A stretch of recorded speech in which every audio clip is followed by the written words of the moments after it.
players who will be facing a make or break season in 2021. Ezekiel Elliott came in at number 4 on the list after he finished with career lows in yards per game, yards per carry, and total touchdowns. So, Shannon, will this year be make or break for Zeke? Skip,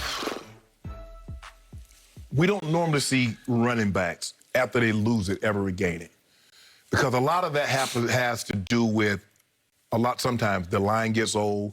And the running back is just a position, Skip. When you get that kind of mileage on you and you have those years, it's just hard to get it back. And what we've seen from Zeke, you've highlighted this on numerous occasions, we see where he was his rookie year and then his second year, third year, even though he missed, he would have led the league in rushing again, although he led the league in yards per game. He missed those, 6 games?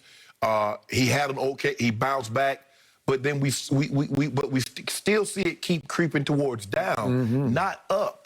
And that's not good. But I think the biggest reasons why this is going to be break, Skip, you don't pay a guy $40 million and say, well, hand it off to the running back 25, 30 times a game.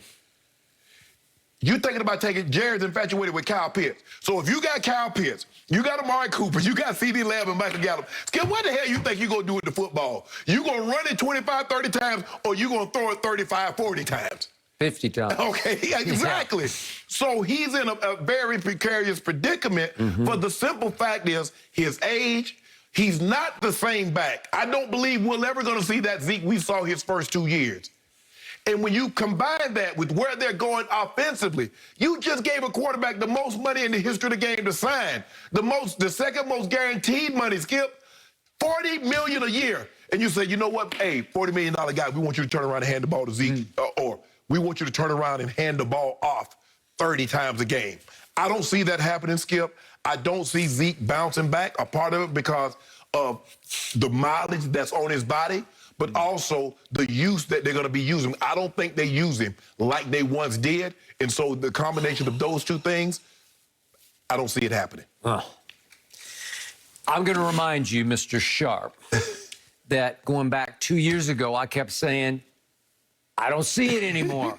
I don't know what happened to my guy Zeke. And you kept saying, he's fine. He's still Zeke. He was still Zeke. And now you've come full circle around to it's going to be bust, right? It's going to be hard, Skip, to get it back. It's going to be hard. Okay. The offensive line is not what they once were. Skip, they good, but they're not, Skip, they don't dominate like they once did. Used to come in here and talk about, I got the best offensive line in football. We dominate time of possession. Now I could have a top 5 offensive line if they all stay healthy. Exactly. Okay. I never thought it would come to this quickly. And I remind you, Zeke is only still 25 years of age. That's crazy. I know, he's 25. He does turn 26 on July 22nd, so he'll play next year at 26. But it's still crazy. Yes! It's crazy that he is now my X factor for how far my Cowboys go next year. Can they win the division? We got a bunch of cases bet on that. Yes. I say yes, maybe by default. But I'm going to go make for him, not break for him next year, but I do so without the usual courage of my conviction. I'll just tell you straight up, I'm barely hanging in with make instead of break because I don't have anything to back it up except that Dak is back in the saddle. Right. And that's his best friend, and that's his inspiration. And maybe if Dak can come back full force, 100% or even 98% healthy off his 2 ankle surgeries, then maybe it re-inspires Zeke to get in a little better shape in training camp after the pandemic with no camp. Maybe he's sort of faded out through that, so to speak. And, you know, we can almost trace his demise back to when he came back from Cabo and got his money. And Jerry caved in, just like he did with Dak in the end, but at least it wasn't a $40 million a year cave. It was a $15 million a year cave, but that was the most running back money paid to anybody in football, right? Highest paid running back, 6 years, at least it's 6 years. Dak's only 4 years. Dak took Jerry to the bank and the cleaners all at once, all at once. Zeke went 6 years, so you can spread it out. You still got to pay that piper down the line, but you spread it out 6 years, $90 million, $15 million a year, $50 million guaranteed. Dak got $126 million guaranteed. That guy got 75 in the first year. 75 in the first year. So I'll remind everybody, because as painful as it is to remember this, you have to put it in this context and perspective. When this man was a rookie, he took this league over. He led the league in rushing. He led it in rushing. He averaged 109 yards a game. Last year, he had 200-plus yard games total. Those are my 2 blips, not trends, blips. Right. So I'm hoping for 5 blips next year, 500-plus yards. So he goes 109 a game in his rookie year, and they go 13-3 in large part because of that 109. Correct. And then it's 98 the second year, not bad. 98 is not bad. Another Pro Bowl year. Yes. And then it's 96 the third year, not terrible. And then all of a sudden he gets paid, and it drops to 85, and then it drops last year to hitting bottom at 65 yards a game. 65 a game for Ezekiel Elliott, the highest paid running back in pro football. Pro Football Focus, your favorite website, ranked him 46th among running backs last year. An overall grade, 46. 46th? And you're the highest paid? 2 plus 2 equals, I lose. It ain't add up. It adds up to, what were they, 6 and 10? 6 and 10. Okay, there you go. And my least favorite stat in the history of the Dallas Cowboys was what happened during 2019, when I still thought they were a really good football team. They got off to that rip-roaring start, 3-0. And then Dak and Jerry went to war over the contract, and you know what happened down the stretch. They went 5-8 down the stretch. Yeah. But the key stat there was on first down.